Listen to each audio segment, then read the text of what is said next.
మన ఇద్దరి ప్రేమ కథ మూవీ రివ్యూ. ఈ మూవీ 144 minutes తో ఆహా అండ్ ఎయిర్టెల్ ఎక్స్ట్రీమ్ లో స్ట్రీమ్ అవుతుంది. ఇంకా మన ఛానల్ కి ఎవరైనా కొత్తగా వస్తే ప్లీజ్ టు సబ్స్క్రైబ్ గైస్, మనకు కొంచెం సపోర్ట్ గా ఉంటుంది. ఇంకొకటి ఏంటంటే ఇందాక పెట్టిన వీడియోలో బ్యాక్గ్రౌండ్ వాయిస్ ఎక్కువగా వచ్చింది, అది నేను చూసుకోలేదు. ఈ వీడియోలో అయితే వాయిస్ పర్ఫెక్ట్ గా ఉంటుంది, అలాగే ఆ వీడియో కూడా ఒకసారి చెక్ చేయండి గైస్. ఇంకా ఈ మూవీ ఎలా ఉందంటే, మూవీలో స్టోరీ ఒక లవ్ స్టోరీ అంట. ఆ లవ్ స్టోరీ కూడా విలేజ్ లో ఉంటది అంటే నేను ఇంకా బాగుంటది అనుకున్నా. ఫస్ట్ ఆఫ్ ఆల్ గైస్, మూవీలో మెయిన్ కాన్సెప్టే నాకైతే పెద్ద దెబ్బేసింది. ఏంటంటే ఒక అమ్మాయిని ప్రేమించి ఇంకో అమ్మాయిని పెళ్లి చేసుకొని ఎలా సంసారం చేశాడో నాకు అర్థం కాదు. అంటే ఎలా అంటే చాలా పాజిటివ్ గా అడ్జస్ట్ అయిపోతా ఉంటాడు. ఇప్పుడు మీరు అనుకోవచ్చు మన హీరో ఏమైనా ప్రేమించిన అమ్మాయిని కావాలని వదిలేశాడా అనేసి. లేదనమాట, ఒక పెద్ద ఇష్యూ వల్ల కొన్ని కారణాల వల్ల వేరే అమ్మాయిని పెళ్లి చేసుకుంటాడు. సరే పెళ్లి చేసుకున్నాడు, ప్రేమించిన అమ్మాయి గురించి ఏమన్నా ఆలోచించాడంటే అసలు ఆలోచించాడు అనమాట. ఆ ప్రేమించిన అమ్మాయి గాలికి వదిలేసాం, పోయింది, ఇంకెటు పోయిందో పోయింది అంతే. ఇంకా అసలు ఈ మూవీలో స్టోరీ లవ్ స్టోరీయే కాదు నిజం చెప్పాలంటే. ఎందుకంటే మూవీలో లవ్ స్టోరీ లేదు కదా. నాకు మూవీలో గైస్ అదైతే నాకు పెద్ద అంటే పెద్ద మైనస్ పాయింట్ అనిపించింది. ఇంకా మూవీలో గైస్ ఒక పడవ దగ్గర గైస్ ఒక సీన్ అవుద్ది అనమాట. ఆ సీన్ లో రైటింగ్ కావచ్చు, అక్కడ సీన్స్ కావచ్చు పర్ఫెక్ట్ గా లేవు గైస్. మూవీలో ఆ సీన్ చాలా అంటే చాలా బాగుండాలి,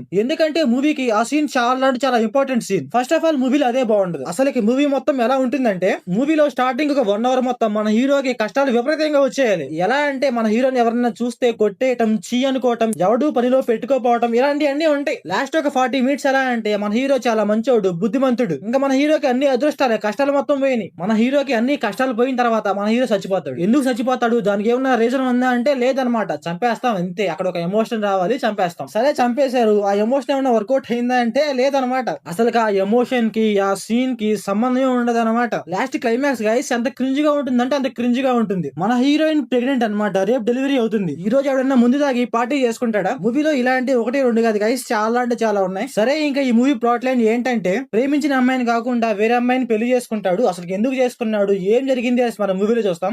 ఇంకా ఈ మూవీ ఫ్యామిలీ వాచబుల్ అంటే నో గైస్, అక్కడక్కడ కొన్ని సీన్స్ అయితే కొంచెం డిస్టర్బ్ చేస్తాయి. ఇంకా మూవీలో సాంగ్స్ గైస్, స్టార్టింగ్ లో సాంగ్ అయితే నాకైతే మరీ అంతే అనిపించలేదు. దాని తర్వాత ఒక చిన్న సాంగ్ వస్తుంది గైస్, ఆ సాంగ్ అయితే కొంచెం బాగుంది. మూవీలో ఎలా అంటే పెద్ద సాంగ్స్ అయితే బాగుండవు అనమాట, చిన్న సాంగ్స్ ఉంటాయో అవి అయితే కొంచెం బాగుంటాయి. ఇంకా మూవీలో ఏంటంటే ఒక ఎమోషన్ ఉండదు, నెక్స్ట్ టైం జరుగుతుందో మనకు చూడబుద్ధి కాదు, ఒక ఇంటెన్సిటీ ఉండదు, ఒక సీరియస్నెస్ ఉండదు, ఏముండదు అనమాట. ఏదో అలా వెళ్ళిపోతా ఉంటది మూవీ స్టోరీ మొత్తం. స్టార్టింగ్ లో ఒక చిన్న కొటేషన్ వస్తుంది గైస్, నిజాలు నిప్పులు అనేసి.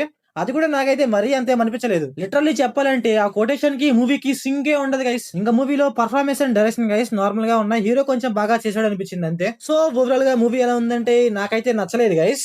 మీరు మూవీ చూసి ఉంటే మీకు ఎలా అనిపించిందో కామెంట్ చేయండి. So thanks for watching.